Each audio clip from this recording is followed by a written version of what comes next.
Hello friends, welcome back to my channel psychology point. आज का video एक requested video है।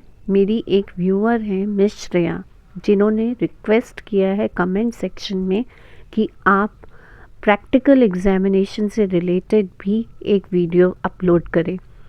तो here I am, today I am going to upload important topics for your practical examination.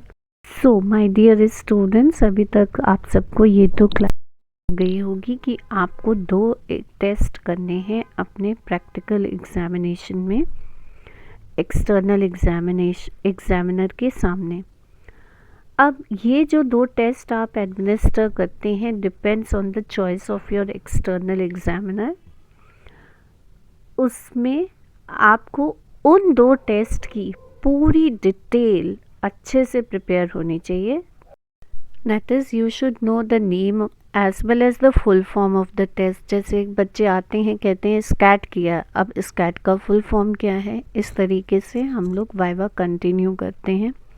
फिर उसके बाद you should know who has developed that particular test, उसमें कितनी आइटम्स हैं, अगर डायमेंशंस हैं तो कितने डायमेंशंस हैं, उनकी लेबलिंग क्या है, उनके टाइप्स क्या हैं, एरियाज़ क्या हैं, और आपने जो टेस्ट एडमिनिस्टर किया है उसकी टाइम लिमिट कितनी है अगर है तो, और स्कोरिंग कैसे की है, इसको बहुत ध्यान से आपको समझना है।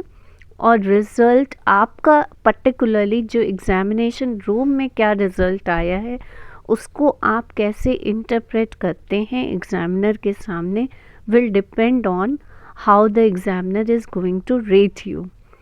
इसके बाद कुछ जनरल क्वेश्चंस एग्ज़ामिनर्स पूछते हैं, जैसे कि इंट्रोस्पेक्टिव रिपोर्ट का क्या मतलब है, या बिहेवियरल रिपोर्ट हम क्यों लिखते हैं, और steps of conduction of the test की कैसे आपने टेस्ट स्टार्ट किया, फर्स्ट स्टेप क्या है कंडक्शन का, रेपर्ड फॉर्मेशन, उसके बाद you gave the instructions, then you handed over the inventory, so on and so forth. तो this is the method of test conduction, ये आपको पता होना बहुत ज़रूरी है।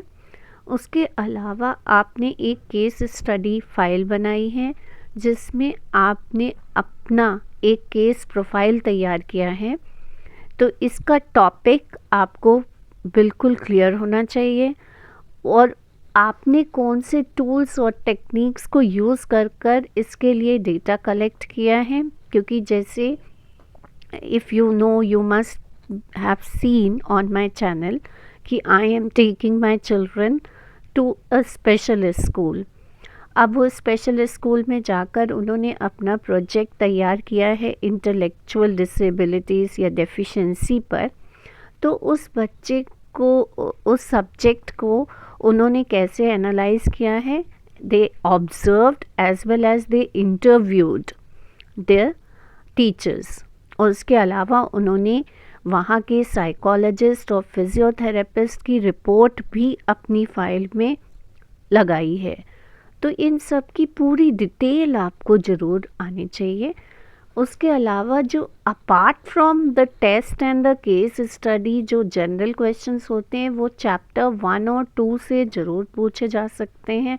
पूछने को तो बेटे एग्ज़ामिनेशन में, प्रैक्टिकल एग्ज़ामिनेशन में anything can be asked, but what I am telling you is very very important. अगर इतना आप पढ़ेंगे तो आराम से you will be able to crack your practical examination। तो एक्स्ट्रा जो क्वेश्चंस मैंने बोर्ड पे लिखे हैं कि आपको पता होना चाहिए कि what is the difference between test and experiment, क्योंकि एक्सपेरिमेंट्स आप लोग क्लास 11th में करते हैं और साइकोलॉजिकल टेस्ट आप यहाँ पर करते हैं। फिर मीनिंग ऑफ साइकोलॉजिकल टेस्ट क्या है, कि it is an instrument to measure the behavioural characteristic of the individual.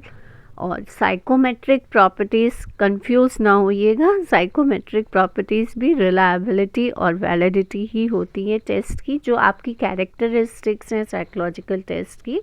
That is because all the psychological test are which you have conducted are psychometric test.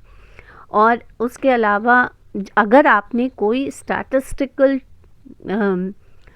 Technique use की है अपने test में scores निकालने के लिए, जैसे scores को raw scores को कन्वर्ट किया है स्टेंट स्कोर्स में या परसेंटाइल स्कोर्स में, तो you should know what is the meaning of sten scores, what is the meaning of percentile score, as well as sometime or the other, sometime examiners do ask what is the meaning of battery, मतलब collection of test और hypothesis, tentative solution to the test, so on and so forth. ये आपने कुछ detail एक बार ज़रूर आप जो फर्स्ट पेजेस इंट्रोडक्टरी डिटेल्स भी एग्ज़ाम मतलब सभी टीचर्स कॉपी में भी लिखवाती हैं, उसको you have to just go through.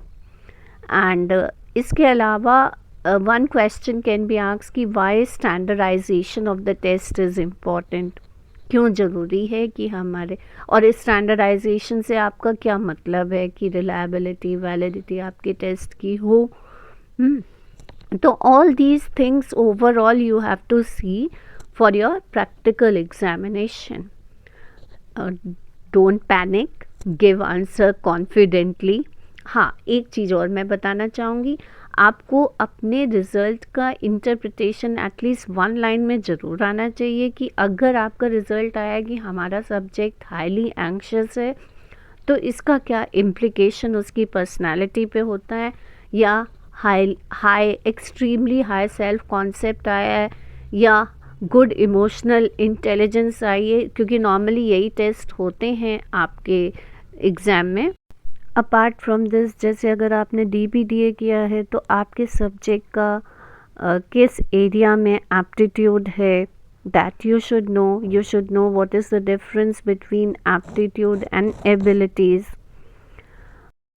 So I think कि मैंने आपको मोस्ट ऑफ द थिंग्स बता दी हैं। आपको कुछ भी और पूछना है तो आप कमेंट सेक्शन में लिखकर पूछ सकते हैं। Don't be anxious. Confidently give your answers. That matters the most during the Viva. Wish you all best of luck. Do well. Thank you for watching my videos. If you feel that my videos are helping you, please do like, share and subscribe my channel. Thank you.